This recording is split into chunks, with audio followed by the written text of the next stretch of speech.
Hi, I'm Charles Mathews. With all this going on right now about COVID-19 and how quickly it is spreading, I want to share some information with you that could save your life. 1 year ago, March 25th, 2019, I was a patient in the emergency department of Womack Army Hospital on Fort Bragg, North Carolina, with an upper respiratory infection. I was diagnosed with bronchitis.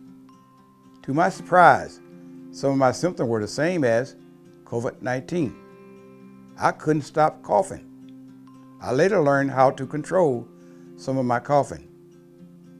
I developed a method for controlling your cough that really works. Here's how you do it.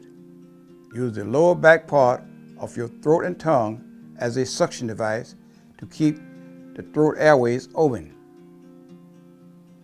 I say again, use the lower back part of your throat and tongue as a suction device to keep the throat airways open. Do this procedure when you start to cough or when you feel the urge to cough, so that you are not spreading the virus. This procedure is easy to do when lying down or in bed. I hope this was helpful to you. Please feel free to share it with people you care about.